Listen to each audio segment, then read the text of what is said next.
নমস্কার বন্ধুরা, সকলকে আমার চ্যানেলে স্বাগত। রাজ্যের সমস্ত ধরনের সরকারি কর্মচারীর পাশাপাশি সমস্ত ধরনের পেনশনার এবং ফ্যামিলি পেনশনারদের ডিএ সংক্রান্ত বিষয়টি এই মুহূর্তে সুপ্রিম কোর্টে বিচারাধীন অবস্থায় রয়েছে। কিন্তু সুপ্রিম কোর্ট থেকে এই মুহূর্তে ডিএ মামলা নিয়ে একটি অত্যন্ত বড় খবর বা আপডেট বেরিয়ে এসেছে। কি সেই খবরে কি বলা হয়েছে সব কিছু আজকের ভিডিওতে বিস্তারিতভাবে আলোচনা করব। ভিডিওটি ডিএ নিউজ সংক্রান্ত অত্যন্ত গুরুত্বপূর্ণ, তাই প্রথম থেকে শেষ পর্যন্ত অবশ্যই ধৈর্য সহকারে দেখবেন এবং ভালো লেগে থাকলে অবশ্যই একটি লাইক করবেন এবং সকলের সঙ্গে শেয়ার করবেন।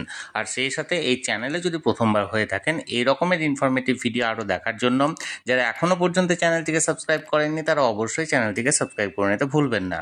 তাহলে চলুন আমরা বিস্তারিত জেনে নিই। দেখুন, এই মুহূর্তে আমরা সরাসরি সুপ্রিম কোর্টের ওয়েবসাইটে আছে। এখানে দেখুন ডায়েরি নাম্বার দেওয়া হচ্ছে 3529222022, অর্থাৎ 35,292, যেটা 2022 সালে ফাইল করা হয়েছিল।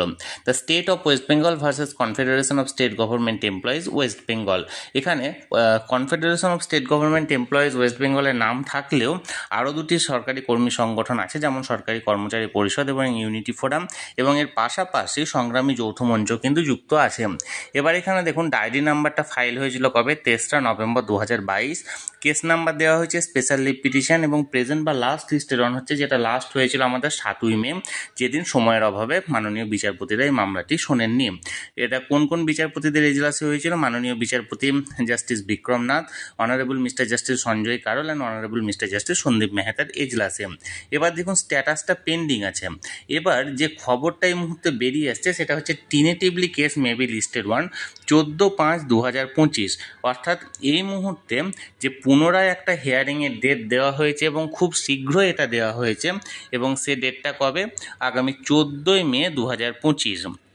অর্থাৎ এর আগে মোটামুটি আমরা প্রতিবারই দেখেছি, যতবারই মোটামুটি এই মামলার শুনানি হয়েছে কয়েক মাস পিছিয়ে ডেটটা দেওয়া হয়েছে, কিন্তু লাস্ট 2-3টে হিয়ারিং থেকে আমরা লক্ষ্য করছি যে মোটামুটি 7 দিন অন্তর বা 7 থেকে 10 দিনের মাঝামাঝি এই সময়গুলোতেই কিন্তু নতুনভাবে ডিএ কেসে শুনানির জন্য ডেট দেওয়া হচ্ছে।